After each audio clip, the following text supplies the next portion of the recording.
नमस्कार, न्यूज 18 मध्य प्रदेश छत्तीसगढ़ देख रहे हैं आप। मैं हूं आपके साथ प्रशांत कटारे। सबसे पहले बात कोरोना अपडेट की। मध्य प्रदेश में आज 86 नए कोरोना पॉजिटिव मरीज सामने आए हैं, जिससे प्रदेश में कोरोना पॉजिटिव का आंकड़ा बढ़कर अब 771 तक पहुंच गया है। वहीं मौत का आंकड़ा 50 है, जबकि आज इंदौर में सबसे ज्यादा 49 मामले सामने आए हैं। वहीं भोपाल का जिक्र करें तो भोपाल में 16 और खंडवा में 10 नए कोरोना पॉजिटिव मामले सामने आए। अन्य जिलों की बात करें तो बड़वानी, शाजापुर में 3-3, उज्जैन में 2, टीकमगढ़, धार, रतलाम में 1-1 मरीज सामने आए हैं। वहीं इंदौर में अब कोरोना मरीजों की संख्या बढ़कर 411 हो गई है, जबकि 35 लोगों की मौत हो चुकी है। 39 मरीज स्वस्थ भी हो गए हैं। इतना ही नहीं, राजधानी भोपाल में कोरोना मरीजों की संख्या बढ़कर 158 तक पहुंच गई है। साथ ही 4 लोगों की मौत भी कोरोना वायरस के चलते हुई है और यहां भी 3 मरीज स्वस्थ हो चुके हैं। तो दरअसल कोरोना से सबसे ज्यादा प्रकोप मध्य प्रदेश में इंदौर और भोपाल में है। इंदौर में बात करें, आंकड़ा 400 से भी ऊपर पहुंच गया है। भोपाल में 158 कोरोना पॉजिटिव मामले अभी तक सामने आए हैं। मौत का आंकड़ा भी इंदौर में ही सबसे ज्यादा है। सबसे ज्यादा भयावह स्थिति इंदौर की ही है। हालांकि लगातार वहां पर कोशिशें प्रशासन के जरिए की जा रही। कई हिस्सों में बांटकर इंदौर को ये कोशिशें हैं कि एक जगह अगर संक्रमण है तो वो दूसरी जगह ना जाए। हालांकि कम्युनिटी स्प्रेड इंदौर में हो चुका है और यही वजह है कि लगातार रोज बड़ी संख्या में कोरोना पॉजिटिव मामले सामने आ रहे हैं। और भोपाल में भी कुछ मामले सामने आए हैं। और अगर कुल मरीजों की बात करें मध्य प्रदेश की, तो अभी तक कोरोना पॉजिटिव का आंकड़ा 741 तक पहुंच चुका है।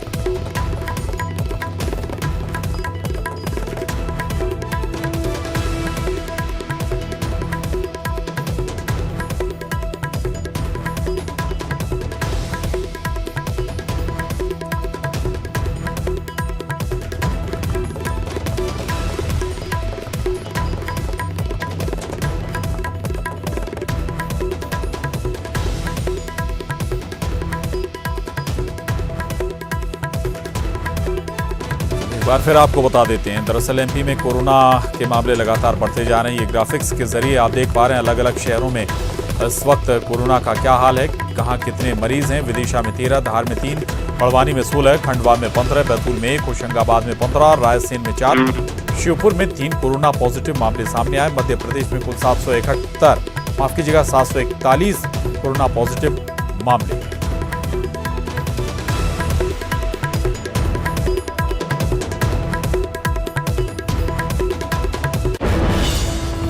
इंदौर और भोपाल, ये 2 शहर मध्य प्रदेश के जहां सबसे ज्यादा प्रकोप कोरोना का नजर आ रहा है। इंदौर का आंकड़ा 400 पार, भोपाल में 150 पार, यह आंकड़ा 158 तक पहुंचा।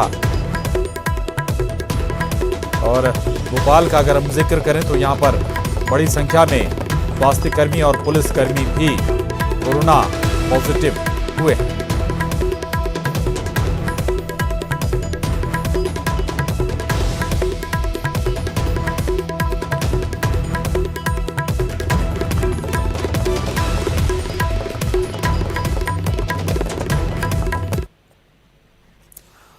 तो एमपी में अब तक ये बता दें आपको 741 कोरोना पॉजिटिव केस सामने आए हैं। 50 कोरोना पॉजिटिव मरीजों की मौत भी हुई है। वहीं इंदौर में आंकड़ा 400 के पार पहुंच चुका है। इतना ही नहीं, 35 से ज्यादा लोगों की जान भी गई है, जबकि करीब 40 से ज्यादा मरीज स्वस्थ होकर घर भी लौटे हैं। मुरैना का जिक्र करें, मुरैना में 14 पॉजिटिव केस हैं। उज्जैन में भी 25 से ज्यादा पॉजिटिव केस हो चुके हैं। 6 की मौत हुई है, 3 मरीज स्वस्थ होकर लौटे हैं। जबलपुर में 12 कोरोना पॉजिटिव मरीज, 6 मरीज स्वस्थ होकर घर लौटे। भोपाल में 158 का आंकड़ा पहुंच चुका है कोरोना पीड़ित मरीजों का।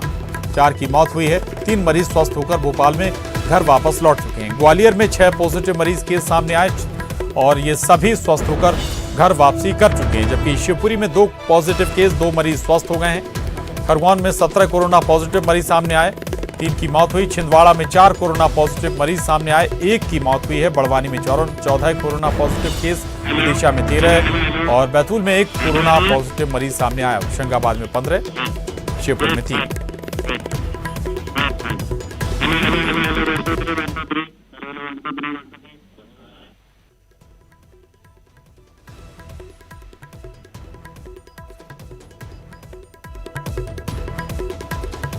ये आंकड़े हम आपको लगातार दिखा रहे हैं और ये देखिए आप क्या स्थिति है मध्य प्रदेश की। 14 अप्रैल है आज और 1 अप्रैल को 106 मामले थे कुल पूरे मध्य प्रदेश में और आज 14 अप्रैल है, 741 तक ये आंकड़ा पहुंच चुका है। रोज आंकड़ों में जबरदस्त इजाफा हुआ।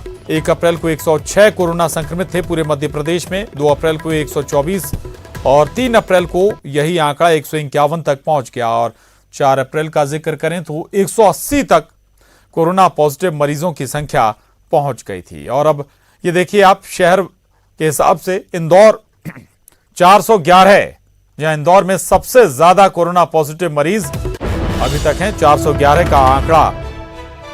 और इंदौर क्योंकि सबसे ज्यादा कोरोना पॉजिटिव मरीज यहां पर सामने आए हैं, उस लिहाज से सख्ती भी यहां पर मध्य प्रदेश में सबसे ज्यादा बढ़ती जा रही है, सतर्कता भी बढ़ती जा रही है। कोशिश ये हो रही है कि अब कम्युनिटी स्प्रेड पूरी तरह से थम जाए। दरअसल कम्युनिटी स्प्रेड ही यहां पर हुआ है और ये हालात इंदौर के हो गए हैं।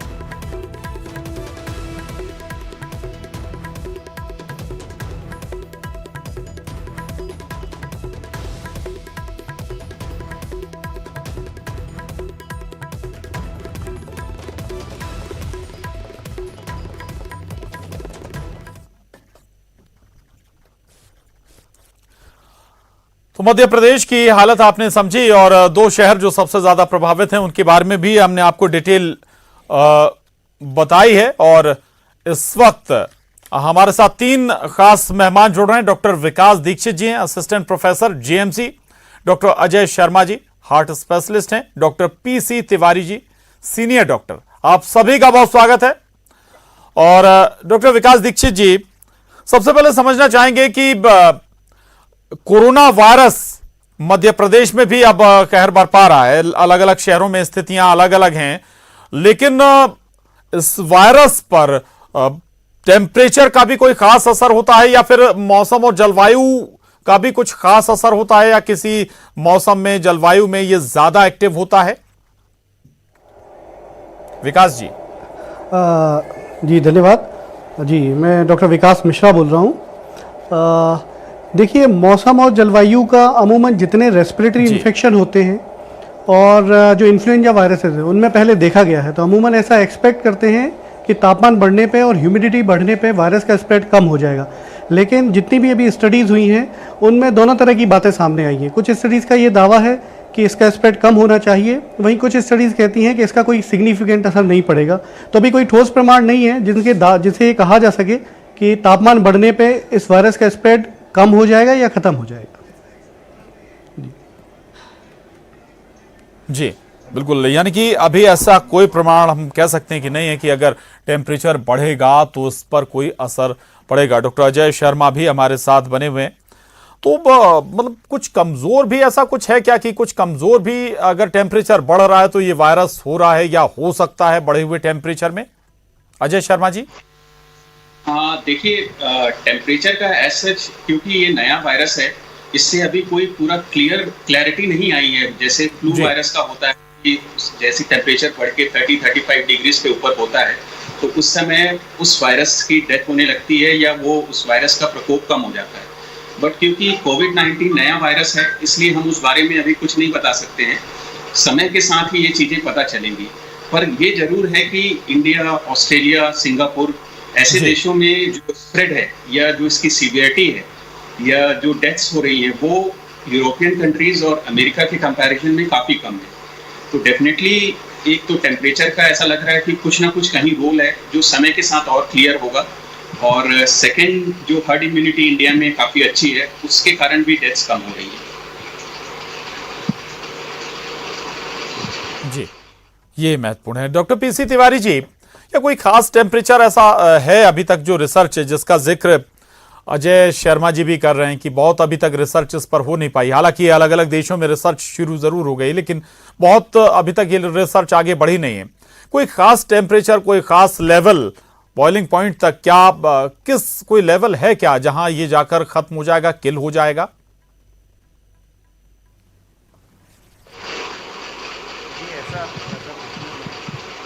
लेकिन पिछले अगर आप 100 साल का रिकॉर्ड देखें, जितने भी पेंडेमिक्स, वायरल पेंडेमिक्स हुए हैं, उसमें एक उससे पता लगा है कि जब टेम्परेचर ज़्यादा होता है, बढ़ता है, तो ये वायरस का फैलाव कम होने लगता है। और जहाँ अभी भी ये देखा गया है कि जहाँ टेम्परेचर 18 डिग्री सेंटीग्रेड से कम था, ऐसी कंट्रीज़ में वहाँ ये ज़्यादा इसका प्रकोप हुआ है, और जहाँ टेम्परेचर ज़्यादा है वहाँ प्रकोप कम हुआ है। लेकिन अभी तक इसके कोई वैज्ञानिक प्रमाण नहीं है, क्योंकि ये नया वायरस है और इसके बारे में कोई ऐसा प्रमाण नहीं आया कि ये क्या रुक लेगा। ये इसका फैलाव कम भी हो सकता है और शायद ये इस पर तापक्रम का असर ना भी हो, ऐसा भी हो सकता है। कोई डेफिनेट स्टडी इसके बारे में अभी तक है नहीं।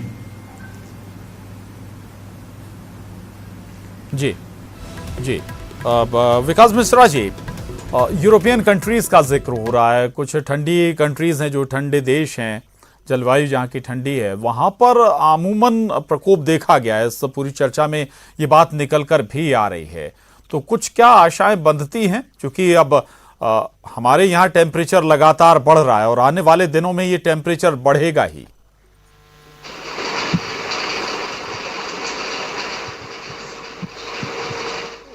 आगे आने वाले दिनों में टेम्परेचर बढ़ेगा, तो एक बात तो कही जा सकती है कि सरफेसेस पे जो इसका सर्वाइवल है वो कंपैरेटिवली कम होगा जी। जैसे किसी सरफेसेस पे अगर 2 दिन तक वायरस जीवित रहता है, किसी सरफेसेस पे 4 दिन तक जीवित रहता है, 7 दिन तक जीवित रहता है, तो उसका सर्वाइवल जो है वो कम होगा। तो इस तरह से एक अनुमान लगाया जा सकता है कि इसका स्प्रेड कम होगा। चाइना की जो CDC गाइडलाइन है, उनकी जो एक स्टडी आई थी, उसमें उन्होंने ऐसा अनुमान लगाया था कि टेम्परेचर और ह्यूमिडिटी इस पर रोल प्ले करेंगी। जी बिल्कुल, कोशिशें हैं ये। और ठीक है अजय शर्मा जी, अभी भी लगातार रिसर्चें जारी हैं और अलग अलग कंट्रीज रिसर्च भी कर रहे हैं। चाइना अपने स्तर पर रिसर्च कर रहा होगा जहां से इसकी शुरुआत हुई है। अमेरिका जैसी कंट्रीज हैं जहां पर बहुत ही भयावह स्थिति है, वहां भी रिसर्च हो रही है। हमारे यहाँ भी कहा जा रहा है कि साल के आखिर तक कोई टीका भी इसका बन सकता है, कोई वैक्सीन भी आ सकती है। अभी तक की रिसर्च क्या कहती हैं, किस स्टेज में है, कब तक कोई वैक्सीन हमें मिल सकती है कोरोना से जुड़ी हुई? देखिए, प्रोटोकॉल होता है, फेजेस में होती है, ट्रायल्स की फेज होती है, phase 1 trial, phase 2 trial, phase 3 trial. जब वो सारी ट्रायल्स में सक्सेसफुल रिजल्ट्स मिलते हैं, और उसमें डेफिनेटली टाइम लगता है, 6 मंथ टू 1 ईयर एटलीस्ट लगता ही है। उसके बाद ही डेफिनेटली वैक्सीन का जो क्या रिजल्ट्स हैं, कितने इफेक्टिव हैं, वो पता चलेगा। एटलीस्ट अभी तो कहीं भी किसी भी कंट्री में दिसंबर के पहले तो कोई वैक्सीन ऐसी आने वाली नहीं जो ये बता सके कि इसके यूज़ करने से हमें कितना कोरोना वायरस से कितना उसका इफेक्ट आएगा और कितना कोरोना वायरस में वो इफेक्टिव होगा। सेकंड, कोरोना वायरस जो है ये म्यूटेट करता है, मतलब इसका जैसे अभी जो जेनेटिक प्रोफाइल है वो अपने आप ही चेंज करके कुछ दूसरा कर लेता है। इसलिए वैक्सीन बनाने में डिफिकल्टीज आ रही हैं, पर नो डाउट हर कंट्री लगी हुई है इंडिया के साथ। जैसे यूरोपियन कंट्रीज हैं, US में है, ऑस्ट्रेलिया है, तो कहीं ना कहीं वैक्सीन बन के जरूर आएगी, पर इसमें टाइम लगेगा। अगर ये हम समझें कि 1 या 2 महीने में आ जाएगी तो ये बिल्कुल गलत है। समय लगता है, साइंटिफिक रिसर्च में टाइम लगता है, प्रोटोकॉल होता है, उसके बाद ही वैक्सीन मार्केट में उतारी जाती है। तो इन सब चीज़ों में कम से कम 6 मंथ टू 1 ईयर का समय तो लगना ही है। उसके पहले वैक्सीन का आने की कोई संभावना नहीं है, और जो भी हमें है सोशल डिस्टेंसिंग से ही इस वायरस को कंट्रोल करके रखना है। जी, बहुत ज़रूरी बात है जो आपने कही कि हाल फिलहाल किसी भी तरह की वैक्सीन आने की कोई संभावना नहीं है, और अगर जब प्रोसेस चलती है, कई चरणों में उसका प्रयोग होता है, 6 महीने से साल भर तक का समय लग सकता है। डॉक्टर PC तिवारी जी, चूंकि बहुत सारी दवाइयां अभी इस्तेमाल में भी आ रही हैं, जो वर्तमान में अलग से कोई इसकी दवाई है नहीं, लेकिन कुछ वर्तमान परिस्थितियों में जो हमारे पास दवाइयां हैं उनका भी इस्तेमाल जरूर किया जा रहा है, लेकिन वो भी एक लिमिट तक ही सपोर्ट करती होंगी। कोरोना वायरस अगर आपके शरीर में प्रवेश कर गया है तो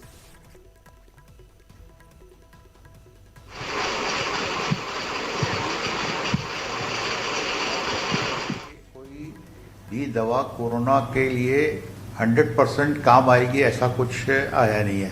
अभी प्रयोग के तौर पर देखा गया है कि हाइड्रोक्सीक्लोरोक्विन, एजिथ्रोमाइसिन, अपना टेमीफ्लू या एड्स के लिए जो दवाइयाँ एंटीवायरल मेडिसिन हैं, इनके कॉम्बिनेशन देके कुछ स्टडीज़ की गई हैं, लेकिन ये बहुत कम है स्टडीज़ हुई हैं और इसके नंबर ऑफ पेशेंट्स में जिन पे इसका प्रयोग किया गया वो भी इतनी लार्ज स्केल पे नहीं हुई है कि हम कोई डेफिनेट ओपिनियन पे आ सकें।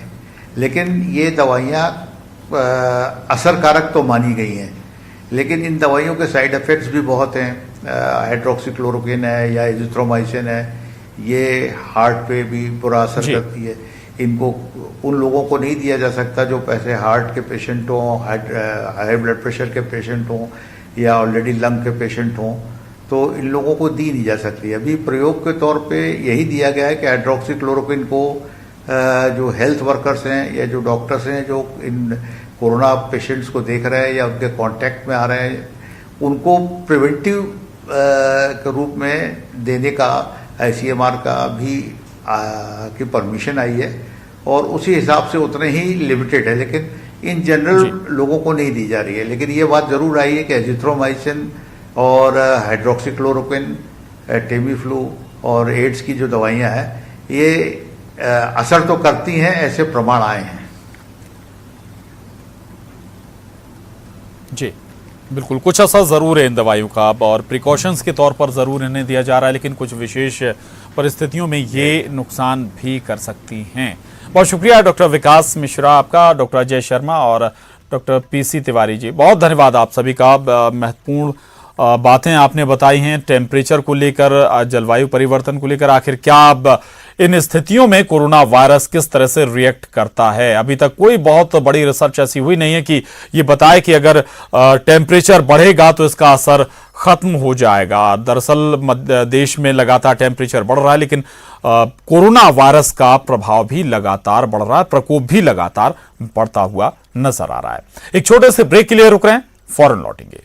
ब्रेक बाद एक बार फिर आपका स्वागत है। कोरोना जैसी गंभीर बीमारी के कारण जहां एक और देश में हाहाकार मचा हुआ है, तो वहीं छत्तीसगढ़ इस संकट की घड़ी में धैर्य के साथ कोरोना से अपनी जंग लड़ रहा है। मुख्यमंत्री भूपेश बघेल के नेतृत्व में एक और शासन प्रशासन कोरोना से हो रही जंग में उसे हराने के लिए अपनी शक्तियां झोंक रहा है, तो दूसरी ओर सीएम ने इस संकट की घड़ी में प्रदेशवासियों को राहत देने के लिए कई ऐसे कदम उठाए हैं जिससे लोगों को राहत मिली है। एक कुशल प्रशासक की असली पहचान संकट की घड़ी में होती है। दरअसल समूचे विश्व सहित देश में फैले कोरोना के संक्रमण से छत्तीसगढ़ भी अछूता नहीं है, लेकिन सीएम भूपेश बघेल ने जैसे इस भयंकर संकट को पहले ही भांप लिया था। यही वजह है कि सीएम भूपेश बघेल एक ओर कोरोना से डटकर मुकाबला कर रहे हैं, तो दूसरी ओर इस संकट की घड़ी में प्रदेशवासियों को राहत पहुंचाने के लिए कई कदम उठा रहे हैं, जिससे कोरोना से जंग बड़ी आसान दिख रही है। भूपेश बघेल जी ने जो सबसे बेहतरीन निर्णय लिया कि 21 तारीख से ही धारा 144 लागू की और इसके बाद लॉकडाउन जो छत्तीसगढ़ को किया, सीमा जो थी उसको सील किया, उसके कारण बाहर के लोग छत्तीसगढ़ में कम आ पाए। सीएम के निर्देश पर युद्ध स्तर पर कोरोना संक्रमण को रोकने का प्रयास जारी है। शहरों में मरीजों के इलाज के लिए एक और समुचित व्यवस्था की गई है, तो दूसरी ओर शहर को सैनिटाइज कर कोरोना के संक्रमण को समाप्त किया जा रहा है। शासन प्रशासन के इन्हीं प्रयासों का नतीजा है कि दुर्ग जिले में महज एक ही कोरोना संक्रमित मिला और उसकी भी रिपोर्ट नेगेटिव आई। इस बीच सीएम भूपेश बघेल ने गरीब और जरूरतमंद परिवारों के लिए 3 माह का राशन देने का न सिर्फ ऐलान किया है, बल्कि इन्हें देने का कार्य भी आरंभ हो गया है। मुख्यमंत्री भूपेश बघेल के द्वारा जितनी भी कोरोना से संबंधित निर्णय लिए गए हैं, बहुत ही ऐतिहासिक और सराहनीय है। नहीं, राहत तो मान के चलो 75% राहत मिलेगा। हमारे जो मुख्यमंत्री भूपेश बघेल जी ने जो काम किया है उसकी हर जगह लोग तारीफ कर रहे हैं। तो आज अगर ये स्थिति वो नहीं किए रहते तो आज पूरे प्रदेश में हाहाकार मच जाता गरीब लोगों के घर में। सीएम भूपेश बघेल के निर्णयों ने कई वर्गों की चिंता समाप्त कर दी है। बिजली बिल, टैक्स माफी, स्कूल की फीस, परिवहन टैक्स माफी, उद्योगों को राहत जैसे कई निर्णय सरकार द्वारा लिए गए हैं, जो आज के समय में लोगों को राहत दे रहे हैं। इसके अलावा मुख्यमंत्री के आदेश के बाद श्रमिकों के वेतन नहीं काटे जाएंगे। वहीं जो श्रमिक लॉकडाउन के कारण फंसे हुए हैं, उन्हें पुलिस प्रशासन हर संभव मदद कर रहा है। देखिए, शासन के द्वारा लगातार निर्देश जारी किए जा रहे हैं। जो भी मजदूर कहीं पर भी फंसे हैं, कोई भी व्यक्ति जो लॉकडाउन के दौरान हमारे क्षेत्र में फंसा है, ऐसे मजदूर जिनकी वो मजदूरी बंद हो गई है, ऐसा कोई भी व्यक्ति सीधे हमसे संपर्क कर सकता है। बहुत सारे लोग संपर्क कर रहे हैं। इन लोगों को हमने रुकवाया भी है। इनके लिए भोजन इत्यादि का प्रबंध भी कराया जा रहा है। इसके अलावा शासन के निर्देश हैं कि लॉकडाउन के दौरान किसी प्रकार से कोई किराए की मांग नहीं की जाएगी। मुख्यमंत्री भूपेश बघेल ने एक सच्चे प्रशासन को परिभाषित किया है। इन्हीं के ही निर्णय आज प्रदेशवासियों को राहत पहुंचा रहे हैं और चिंता मुक्त होकर हम घर बैठकर कोरोना से जंग में अपनी ओर से मदद कर रहे हैं।